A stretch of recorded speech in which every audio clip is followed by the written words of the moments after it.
Allô Internet, aujourd'hui on se retrouve pour une théorie du complot. Depuis l'épisode Extentation, j'ai pas voulu en refaire. Mais là, cette théorie est assez vieille et très connue de tous. Ça faisait longtemps que je voulais en parler sur ma chaîne. Donc je vais vous parler de la mort de Paul McCartney. Restez là.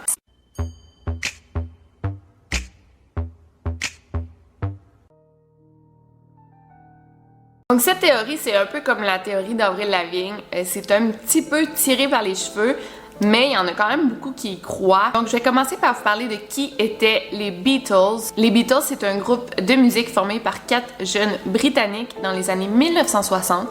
C'est l'un des groupes de musique qui a connu le plus gros succès dans le monde.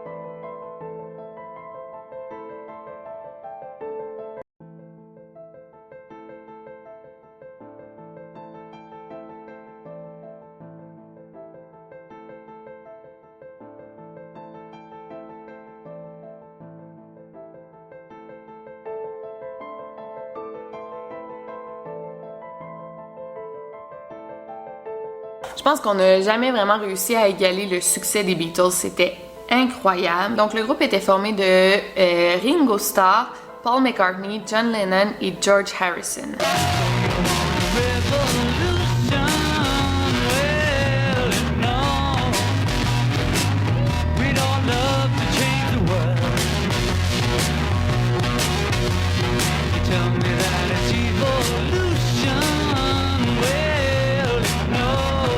Aujourd'hui, on va parler de Paul McCartney, juste pour vous dire un peu les dates. Le groupe s'est séparé en 1970.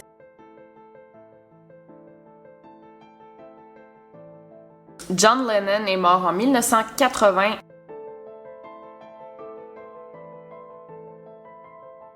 Et George Harrison est mort en 2001. Paul McCartney et Ringo Starr, ce sont les membres qui sont encore vivants aujourd'hui. Donc la théorie veut que Paul McCartney serait en fait mort en 1966 et il aurait été remplacé par un double. Donc l'histoire va comme suit. Nous sommes le 9 novembre 1966. Les Beatles sont en plein enregistrement pour le nouvel album nommé Sgt. Pepper's Lonely Heart Club Band. Il est environ 3h30 du matin quand Paul quitte le studio brusquement parce qu'il vient juste de se disputer avec les autres membres du groupe. Il est en auto et là il est un peu... il est fâché, il veut comme décompresser, donc il erre dans les rues de London, toute seule en voiture. Il pleut, il fait noir. Sur le bord de la route, il aperçoit une jeune adolescente qui marche seule sous la pluie. La jeune adolescente s'appelait Caroline Rita Nordham et Paul McCartney la voit sur le bord de l'autoroute. Il s'arrête pour lui proposer de l'amener à l'endroit où elle marchait. Et à cette époque, il ne faut pas oublier que Paul McCartney était comme dans son pic de célébrité, là, c'était en 1966, donc il était très connu. Caroline, en voyant Paul lui proposer un lift, elle a tout de suite accepté, bien sûr, parce que, comme je dis, il était très célèbre. Elle est embarquée en voiture avec lui, et dans l'auto, elle ne pouvait pas contenir sa joie d'être dans la même voiture que Paul McCartney. Elle arrêtait pas de lui parler, elle parlait fort, elle criait, elle était vraiment trop excitée.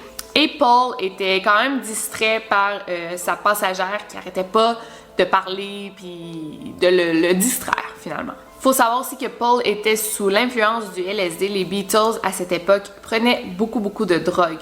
Donc à 4h39, Paul qui était fatigué, sous l'influence de la drogue, avec une fille qui arrête pas de lui parler, il a manqué un feu rouge, il a passé tout droit sur le feu rouge et une autre voiture l'a frappé à l'intersection.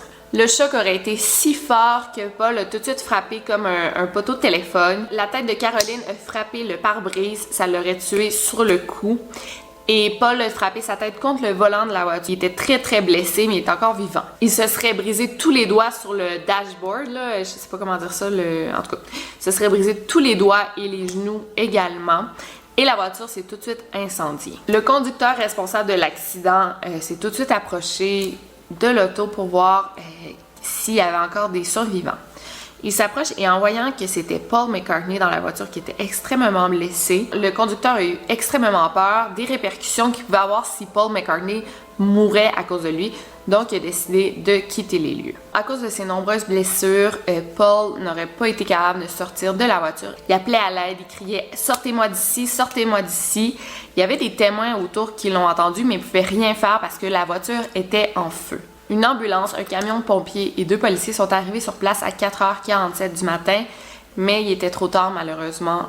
Paul était mort, brûlé. On a pu identifier la jeune Carolyn à cause de ses enregistrements dentaires, ses informations dentaires, mais malheureusement elle était complètement calcinée, c'est tout ce qu'on a pu trouver sur elle. Je vous rappelle que toute cette histoire-là que je viens de vous raconter, c'est pas confirmé, c'est vraiment une théorie, ça prendre avec un grain de sel. Là, comment c'est pas vrai parce que blablabla, c'est une théorie. À 6h30 du matin, l'agent des Beatles, Brian Epstein, aurait tout de suite donné rendez-vous à Ringo, John et George au studio. Il fallait qu'ils s'y rendent immédiatement. Les membres sont arrivés tout de suite au studio en panique. Qu'est-ce qui se passe? Et Brian leur a raconté qu'est-ce qui est arrivé à Paul. Les 3 membres du groupe étaient vraiment attristés, mais comme je vous dis, ils étaient tellement célèbres qu'il fallait qu'ils prennent une décision. Qu'est-ce qu'on fait? Que va devenir notre groupe? Il faut comprendre que c'est une décision très difficile pour le groupe parce que peu importe la décision qu'ils prenaient, ça aurait beaucoup de conséquences sur le groupe. S'ils disaient à leurs fans que Paul était mort, les gens deviendraient complètement fous tellement qu'ils seraient tristes par la nouvelle. Ça serait incroyable. S'ils remplaçaient Paul par un autre membre, les gens ne l'accepteraient pas dans le groupe. Ils diraient juste genre c'est le remplaçant de Paul McCartney, c'est plus pareil les Beatles. La célébrité du groupe irait par en bas. Et au niveau légal, c'était presque impossible de séparer le groupe parce qu'il faudrait annuler tous les concerts, tous les tours, tous les spectacles qu'ils avaient prévus. Fait qu'au niveau légal, ça leur aurait coûté une fortune. Puis il faut le dire, les 3 autres gars, ils vivaient le rêve de leur vie. Ça faisait juste 6 ans qu'ils étaient connus, donc ils voulaient pas laisser tomber leur groupe. C'était les hommes les plus connus dans le monde, tu peux pas tout lâcher comme ça aussi facilement quand tu es au sommet de ta gloire. John a suggéré d'étouffer la mort de Paul McCartney, de cacher toute l'affaire et les 2 autres membres ont accepté. Les policiers, les pompiers, les ambulanciens et les témoins auraient été payés, largement payés, pour cacher toute l'affaire. Ils se seraient débarrassés des corps, de la voiture, de tout ce qui aurait un lien avec l'accident. À 9h du matin, il n'y avait plus rien concernant l'accident. Dans les nouvelles, on aurait annoncé la mort de Carolyn Rita Norton, mais on a dit ne pas avoir été capable d'identifier le conducteur à cause qu'il était trop calciné, malheureusement. Et là, les autres membres du groupe se sont rappelés que Paul avait déjà mentionné le fait d'avoir un sosie en Ontario, au Canada, qui s'appelait Michael William Campbell. C'était un policier.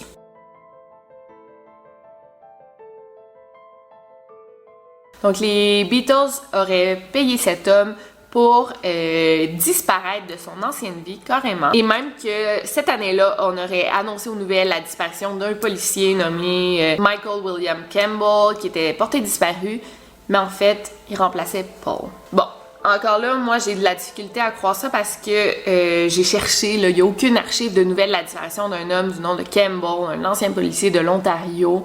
J'ai l'impression que ces histoires-là, les gens disent « Ah, ça s'est passé au Canada », puis ils disent « Ah, c'est le Canada, c'est correct, c'est normal qu'il n'y ait pas de nouvelles ».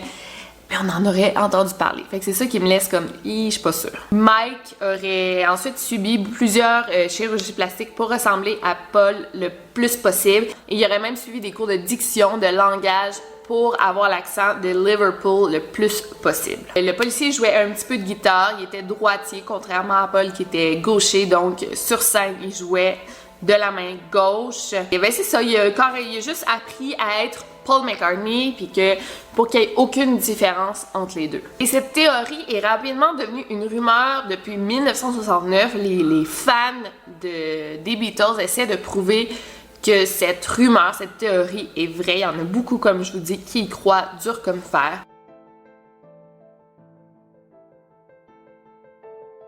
Ils essaient de trouver des indices un peu partout. Par exemple, dans la chanson Revolution 9, quand tu mets un extrait de la chanson à l'envers, ça dirait Turn Me On, Dead Men. Number 9, number 9, number 9, number 9, number 9, number 9, number 9.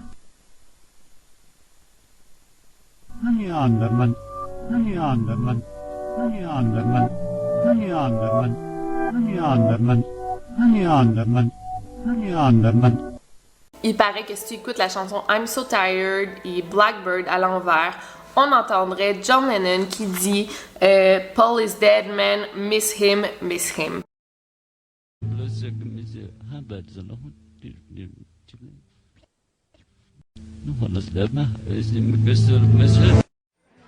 Aussi, à la fin de la chanson Strawberry Fields, on entendrait John qui dit I buried Paul, donc j'ai enterré Paul.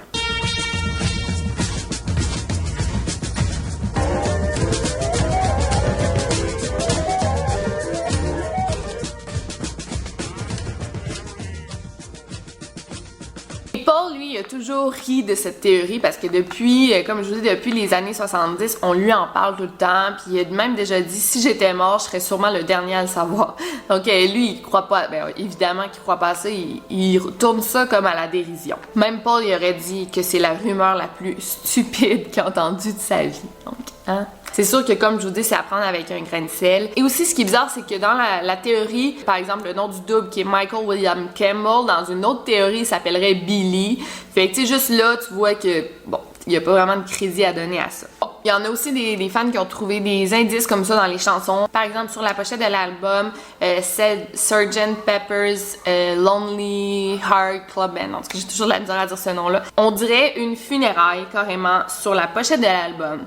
Et on voit Paul qui porte des initiales OPD, donc Officially Pronounced Dead, officiellement prononcé mort. Il y a des fans qui ont justement pensé ça en voyant ces initiales.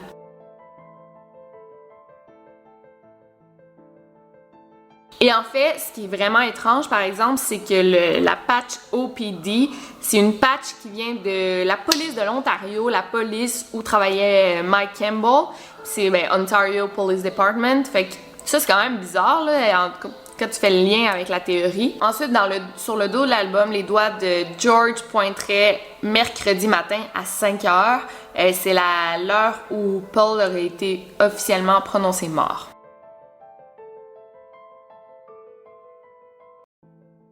D'ailleurs, sur cette fameuse photo célèbre des Beatles, il y a plusieurs personnes qui auraient vu une symbolique de la mort. Par exemple, John porte du blanc, donc il serait le pasteur. Ringo porterait du noir parce que ça serait le croque-mort.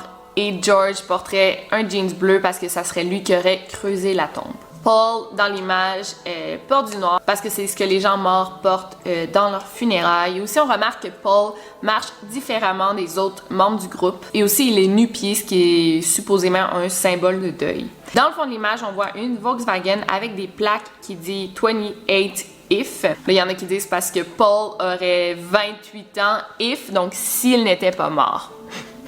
Bon, c'est vraiment poussé, mais il y a des gens, on dirait, qui passent leur vie à chercher des indices, là. Et ce qui me fait aussi douter, c'est vrai que si tu compares les photos de Paul McCartney de 1960 à 1967, il a comme extrêmement vieilli.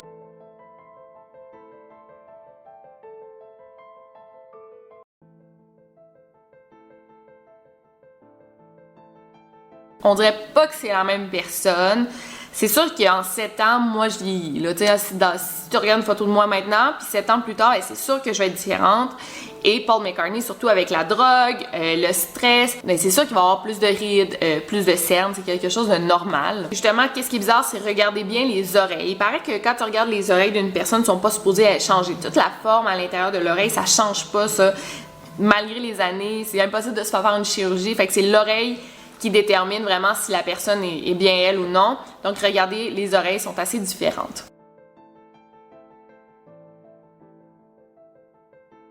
Aussi, il y a Heather Mills, sa petite amie que pendant longtemps, ils ont sorti ensemble plusieurs années, elle et Paul. Elle a déjà dit en entrevue, quelque chose d'horrible est arrivé, quelqu'un que j'ai aimé durant longtemps m'a immensément trahi. Et je parle pas d'infidélité ou quelque chose comme ça. C'est au-delà du possible. Les gens ne connaissent pas la vérité parce qu'ils ne pourraient jamais le supporter. Ils seraient dévastés. Et ça m'amène beaucoup à me demander c'est quoi cette horrible trahison qu'elle a vécue, surtout si elle a été longtemps avec Paul McCartney. De quoi parle-t-elle? Bon, la vérité, c'est que ça serait un DJ américain qui aurait comme parti cette rumeur. Plusieurs personnes y ont cru et ensuite ont essayé de trouver des indices un peu partout pour prouver que cette rumeur ou cette théorie était vraie. Donc, j'aimerais savoir, vous, qu'est-ce que vous pensez de cette théorie fofolle que Paul McCartney serait mort? Moi, personnellement, j'y crois pas. Mais bon, il y en a tellement qui y croient que c'est pour ça que cette théorie est aussi intéressante. Si vous avez aimé ce genre de vidéo, laissez-moi un gros thumbs up. Sinon, on se revoit dimanche pour un Fridays que vous allez adorer, que ça fait comme 2 ans que vous me demandez de parler de ça. Donc, sinon, n'oubliez surtout pas de garder l'œil ouvert. Over and out.